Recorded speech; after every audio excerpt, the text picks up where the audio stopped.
A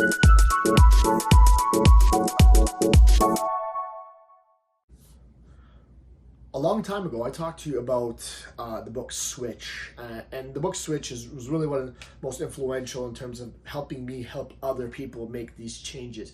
It sort of made it into a little bit more simpler terms, and one of the concepts in that was the elephant, and the elephant is your emotional brain, and then there's a rider on top of the elephant, and the rider, your logic, your brain sort of steers this elephant, but the elephant is powerful enough on its own to make its own decisions, and it's possible that if it's activated in any way, it just goes, and it's very difficult for the rider to make that elephant stop.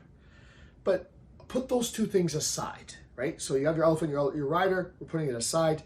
There's the path that you're going. So let's say you're trying to get this elephant to this end goal. Maybe it's the circus, let's say, because the circus is your result, right? It's your goal. Along the way, there's this road. In some points, there's a tree that's fallen across, and then there's rocks, and maybe there's a stream, and maybe there's another cart that's broken down in front of you. These are all sort of obstacles along your way, and these are problems to be solved. And oftentimes when you have to stop and solve them and work around them, sometimes that energy is expended and it might actually delay your course towards your goal. It might have some effect. And that's not to say that life doesn't happen. You really can't, you can try to avoid it altogether, but make the path that you want this elephant to go down easier.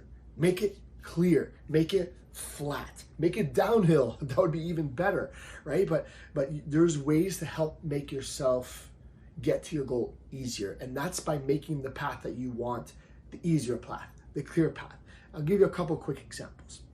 If you know that if you ingest one Sour Patch, you're going to finish the whole package, and that's just sort of like a red light food for you, then don't buy the Sour Patch and do not bring it into your house, because you know at some point, maybe it's your weakest point, you're going to have it.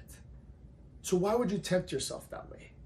Are you trying to test your will? It's very difficult. There is some things that we could talk about in the future, but let's not make it harder for you. Make it easier. And that goes for anybody in your family. If you want your family to eat healthily, don't bring in things that make it harder. Don't bring in things that they tend to overeat and tends to put them more, makes them more frustrated, and they're not able to succeed, and henceforth you're more frustrated by all this, right? So help make it easier. Bring the tools that are necessary to succeed, and keep the things, the distractions out.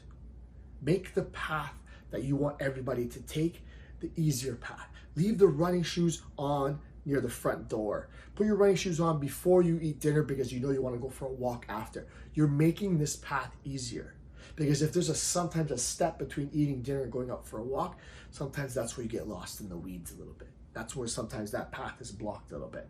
And we've talked about it in other contexts, activation energy, frogs and rocks and all these things. But really all we're trying to do is to take what you want to do, your brain, what you like to do, your elephant, and where you want to get to, the path, and we're trying to line them all up. Make it easier for yourself.